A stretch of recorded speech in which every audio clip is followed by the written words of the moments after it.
Hello everyone, welcome to Mommy Wise. My name is Aditi Nahata and I will be taking the live today. Before we address our topic of today, I'd like to just give you a gentle reminder to follow Mommy Wise in order to stay tuned with all the useful information that we're sharing for you. So today's topic is about coronavirus and pregnancy.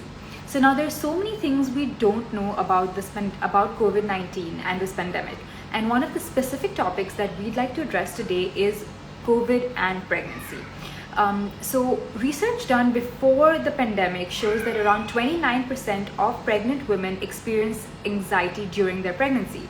And the same research done during the pandemic shows that a staggering 72% of mothers, pregnant women, experience anxiety in their pregnancy. Now we all know that that is extremely harmful to the baby and it's not good for the mother because it can lead to depression and isolation and thus result in harm to the baby.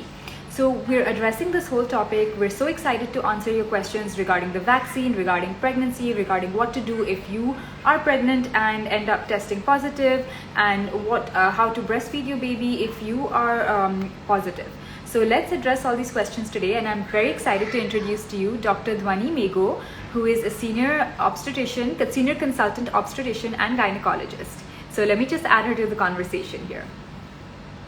Just send her a request and we will have her soon.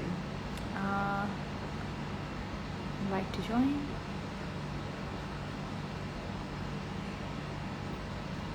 Joining us very soon. And in the meanwhile, it would be great if you guys could just pop in your questions below. And I am very excited to have them all answered. Hi, doctor. How are you? Yeah, hi. And I'm good. How are you? I'm good, thank you. Thank you so much for taking out the time to be with us here today. Thank you. Thank you so much for having me. So, to help people these tough times. A lot Sorry. of queries regarding COVID-19 and pregnancy and in Yes. general. So, yeah, I'm just looking forward to your questions.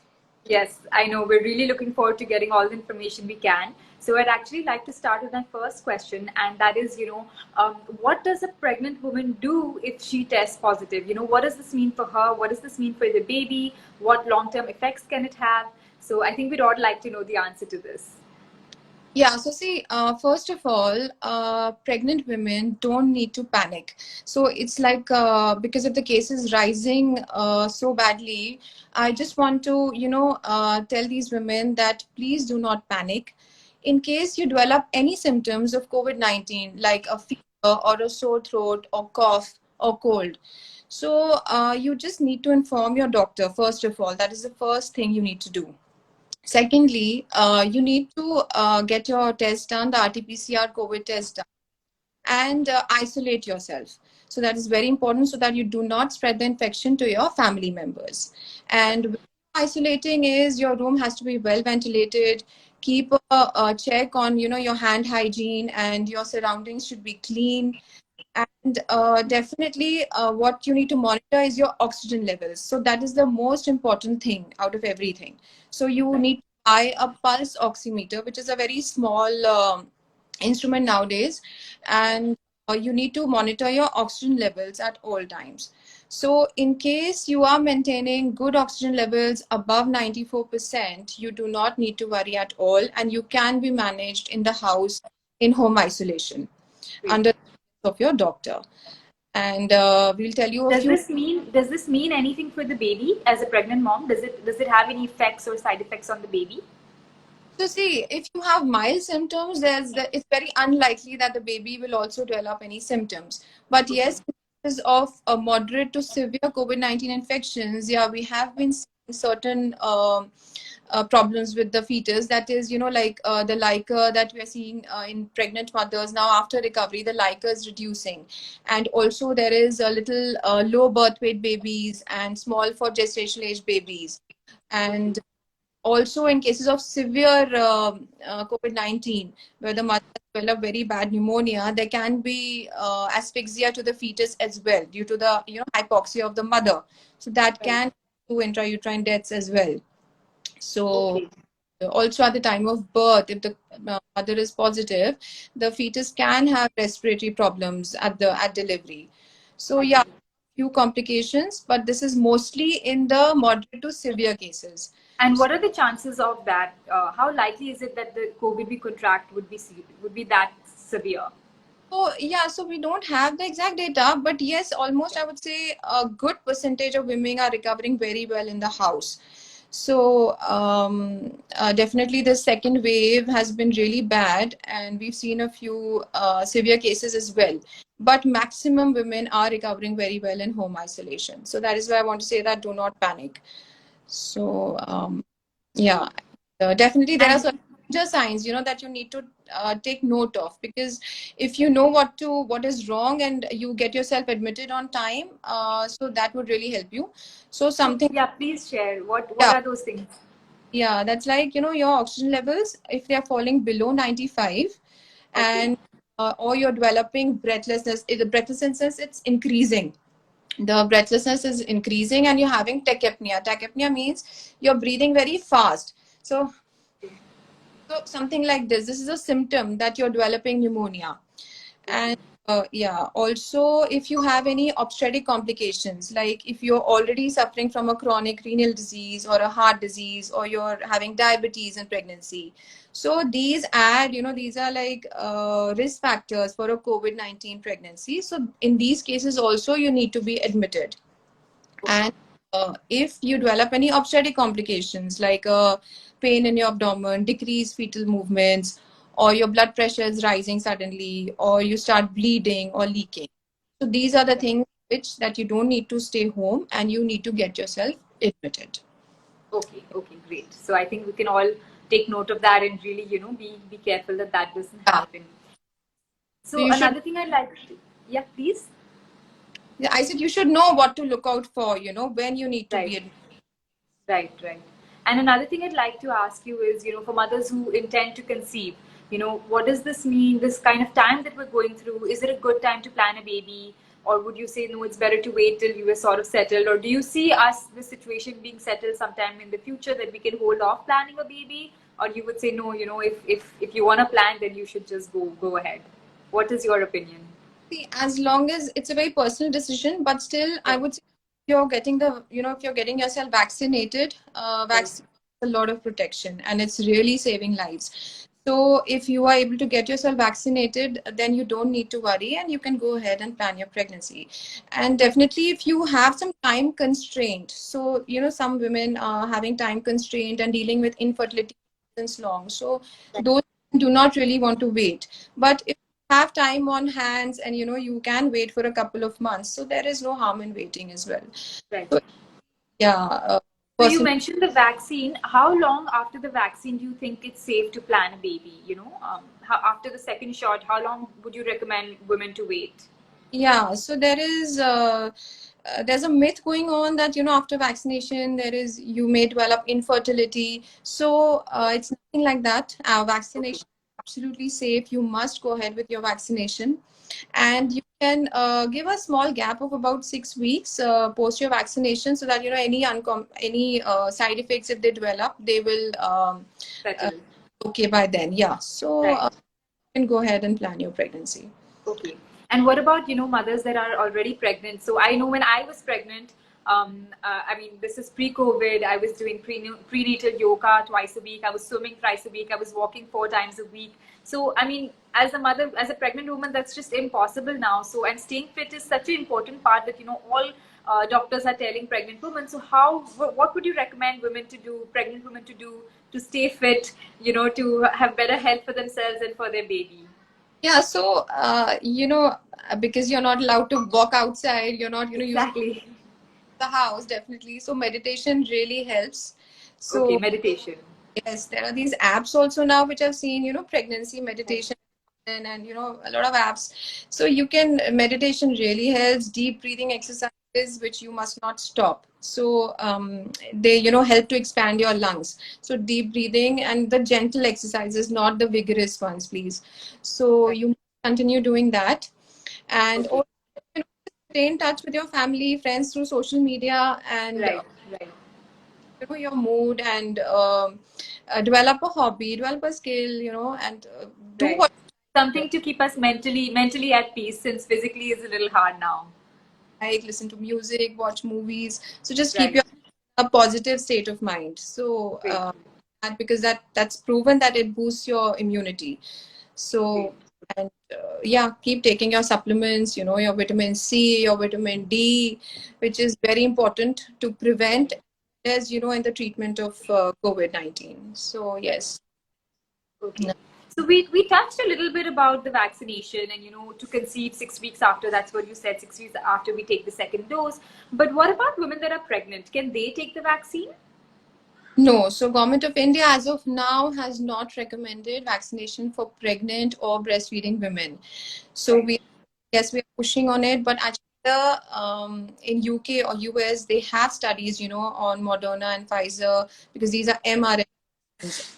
Uh, they haven't shown any side effects on the fetus, but there have not been any studies as of now for these Covaxin or the Covishield vaccines. So Right. probably by next week, the government might, or they are planning to submit some data regarding these studies, and Right. maybe in the coming weeks, the government may allow vaccination for pregnant or breastfeeding women. But as of now, it's not recommended. Yeah. So I mean, even if we're breastfeeding, and some mothers have a tendency to feed their babies over a very long period of time, even when the baby is two. So even then, you recommend stop feeding and then take the vaccine. Have to stop feeding, yeah, because we do not have data about the side effects of the vaccine Right. on.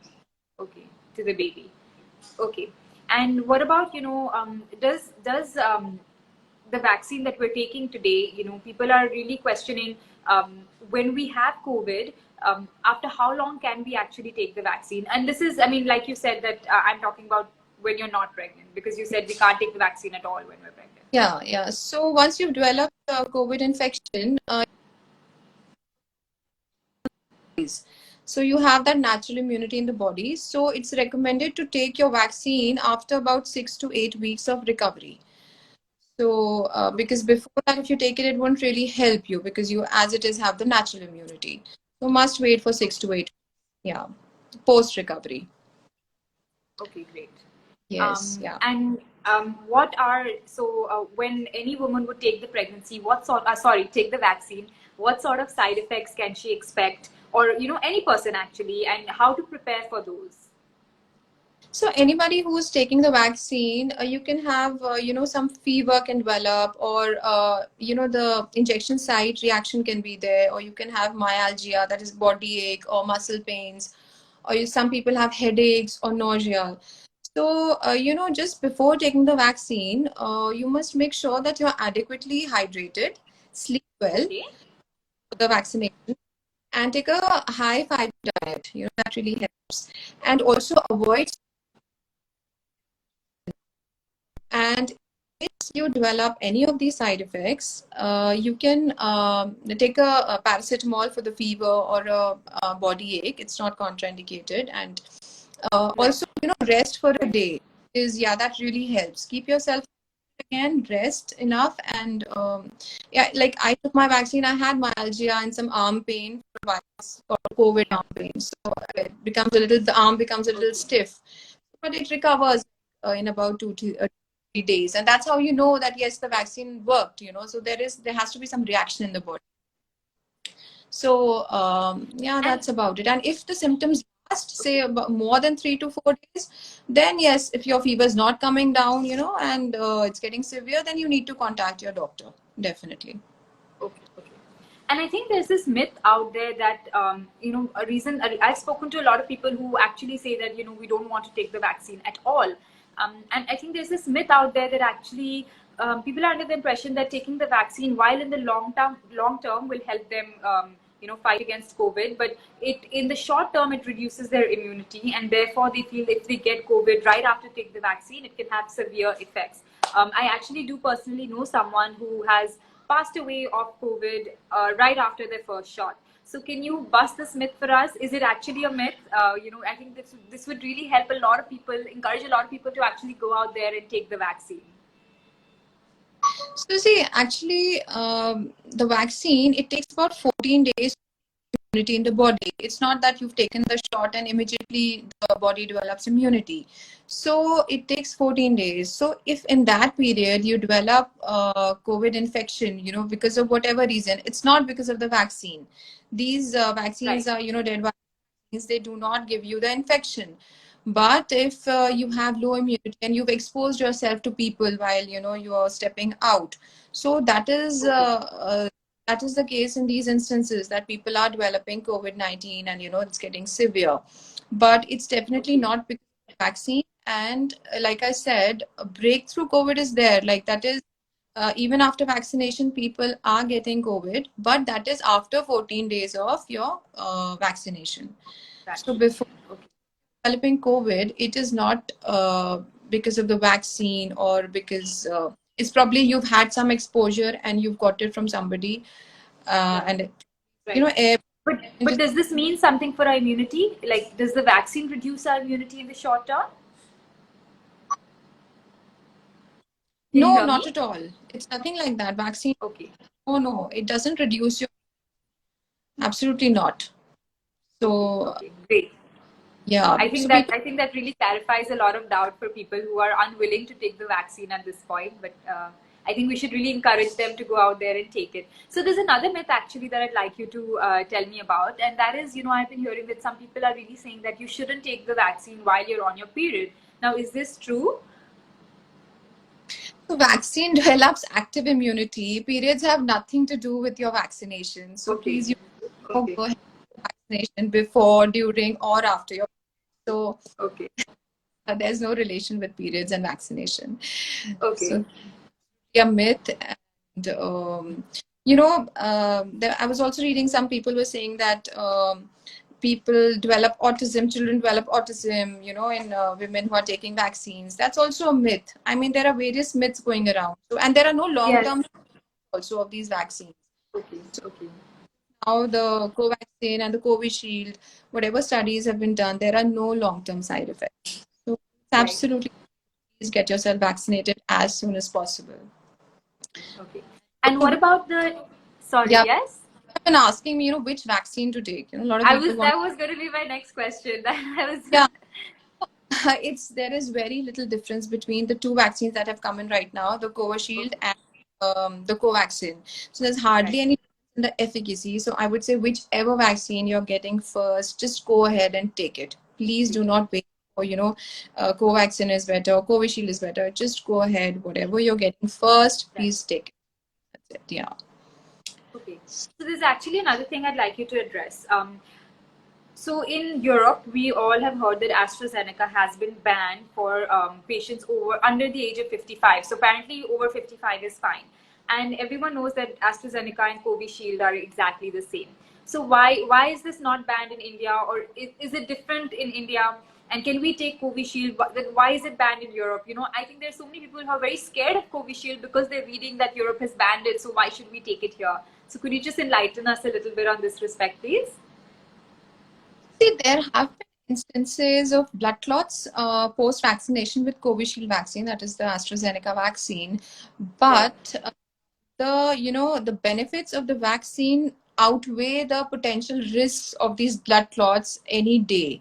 So Right. probably UK and the US have they have options with them, and they have stricter guidelines. So that is why they ban these vaccines. But in India, it is proving to combat these Indian strains, and it's doing it very well.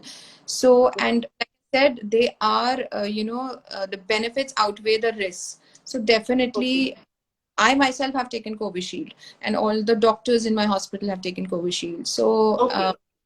So these instances of blood clots are very, very, very rare. So I would Okay. say, depending on this, you cannot just avoid Covishield as of now. Seeing Covishield. Okay. and Okay. seeing. And okay. And we address the vaccine, for us as normal people. But what about, women, or anybody of an older age or even our age that suffer from, diseases like diabetes or hypertension or, any such common ailments that are chronic. So what about them? Are they also, is it okay for them to take the vaccine? What does it Yeah, mean for them?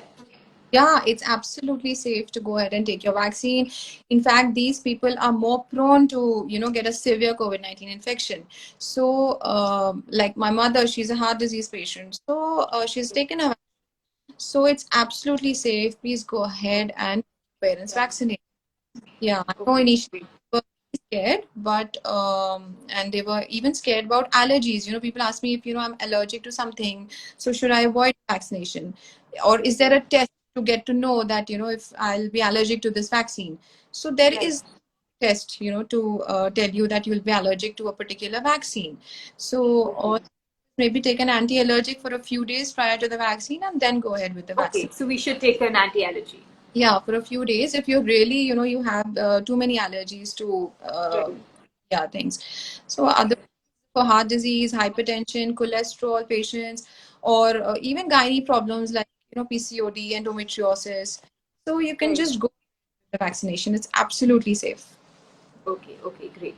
And we touched upon the vaccine that you should take it if you've suffered from COVID already. You should take it about, you said, 6 to 8 weeks post recovery. So, is there anything specific in that recovery period that you recommend patients to do, other than of course following a balanced diet and everything that they can do indoors? But any specific pointers for them? So, in the recovery period, what you need to do is just keep a well balanced diet and keep yourself well hydrated. Well Okay, balanced diet in the sense that avoid fried fatty food and sugars, and take a high protein diet. A protein high, diet. yes, Right. high fiber, high protein, because your body is very weak at that time, so you need that. And Okay. avoid smoking and alcohol in the recovery period, and Okay. with the deep breathing exercises, because like I said, it helps to keep your lungs expanded. And Okay. yeah, so people who've suffered from lung damage, it's very important that you continue with the deep breathing exercises. Okay. Okay. And also, they say after 2 weeks, it's better if you get yourself rechecked, with simple basic your blood test, your CBC, your liver function, kidney function test. And Right. if heart disease patient, you must get a heart imaging done, because nowadays, like we are seeing, there are so many instances of cardiac problems and cardiac Right. arrest post Right. COVID. So I would like to say that if you are a heart disease patient, please, after 2 weeks, get your heart imaging done and a checkup done from your cardiologist. It's very Okay. important. Yeah. Great. Great. So actually, I have another question. We've been reading a lot about. I mean, there's always so much information out there, and honestly, it causes me a little bit of anxiety as well. But I just like to ask you. We've been reading that a third wave in India is inevitable. So we're going through the second, which has been disastrous. I feel from what we've been reading for people, for the healthcare system. And then now we're reading that there is also going to be a third. Like we don't know when, but it's going to be there. And even between the difference between the first wave and this wave has been that children are much more greatly affected in this wave. Although fatalities are not as high, but they are still catching the infection, whereas in the first wave they really went. And so Yeah. now what I've been reading is about the third wave is that it's going to be even more harsh on children, and it's going to affect them even more severely. So what can we as mothers do to protect our children, to prevent them from even catching the infection, or if they do, what to do with about our children? Because I think for any mother that is more important than themselves at any point in their life. So see, yeah, definitely a lot of mothers are having anxiety regarding this, regarding the third wave. So, but all that we can do as of now is, obviously keep your children indoors and Right. boost their immunity. So, Okay. you can, give them multivitamin supplements and vitamin Okay. D. Vitamin D Great. and C are really important. Okay. So, keep giving these supplements to your children, little bit of sunshine every day. And yes, it's proven that little bit of some physical form of activity throughout the day really helps to boost your immunity. So the children have to be, I don't know how, but in the houses it's important to keep them active, like at least 30 minutes to 40 minutes of some form of physical activity through the Right. day. Right. So definitely in isolation, but yes, so Okay. these things that you must continue with the children. So Right. supplements and exercise and isolation. Okay. Isolation, yes, because I know, in between in January and February when things were looking better, a lot of children had started moving out, started going for classes, even the schools went open, and I think that sort of really, caused fear in parents that, we actually sent our children out and oh my God, now they're, really at risk. So Yeah. I think we should all take note of the fact that, don't send your kids anywhere, don't go anywhere, and try to, minimize our bubble as much as possible. I can So, imagine tough for mothers to keep yes, the children really, in, really, yes. but there's no way out, so we need to, Yeah, I mean, this is what life is. We have to adapt to it. So, yeah. I'd like to ask you if there are any other myths. I think we busted the period one, we busted the pregnancy one, and a lot of myths that we busted in our conversation today. But if there's any others that you'd like to, address so that, we can all really have the right information out there to go out and take the right decision to get that vaccine. We'd just love to hear from you if you have anything else that we should address. Also myths, like I said, the period myth, the infertility myth, Yes, and myth of long-term side effects. yes, And yeah, I haven't heard many, but yes, overall, vaccination is very safe. So in right. case you have any questions, you can post it Yeah, later. yeah, sure, definitely. Yes, we're going to ask all our viewers to post whatever questions we have. And Yeah. I think I really read, the economies of Israel and, the UAE, they're really starting to move, back to pre-COVID times because of high vaccination rates. And it's really, really important, I think, that, for us to move on to life as we knew before, we really need to start going out there and taking the vaccine. So I'm so glad you busted these myths for us today. There Um, is, they say at least 40% of the population has to be vaccinated for herd immunity to develop. So right. unless we do that, it's going to be Yeah. tough. So It's vaccine going to be tough. I agree. Yeah, is good. Yes. yeah, that's true. It's and with our population being so huge, I think it's going to take a really long time for even us to reach that statistic. But we really have to go out there and take the vaccine. So Wrong. And I would say to all the pregnant ladies also, just a lot of mothers, they tell me, I'm 10-week pregnant. Should I, abort my pregnancy? So I would say no. Yeah, don't think of extreme steps. Just stay positive and keep yourself safe. So, and we are here to help you. So the doctors are always here to help you. yes.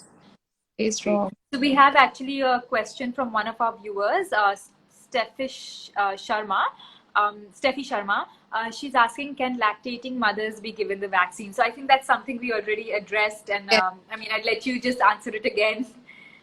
it as of now. Yeah. So the government Yeah. is not recommended as of now, but Right. hopefully in the next coming weeks, might Right. get. Yeah. Right. Hopefully, yes. Because, like you said, yeah, research has been done on AstraZeneca and Pfizer. Is that what you said? So Yeah, I think. on animals as of now, and the data they'll be Okay. presented by next week. So let's see. Okay. Great. Great. Great. So we're really looking forward to being updated on that data, and Yes. hopefully it'll be positive for all of us. So thank you so much, Doctor, for taking out the time and Thank, answering all our questions. Um, thank you for having Thank me. you so much. And to all our viewers, this live I'm going to be saving on Mommy Wise account. So please do give us a follow and tag us in any questions you have. The doctor's been so nice to answer all our questions with so much patience. So really, thank you so much for taking out the time. Um, I'd just like to thank you once again and wish you a very nice day. Thank you. Thank you so much. Take care. Bye bye. Yeah. Bye.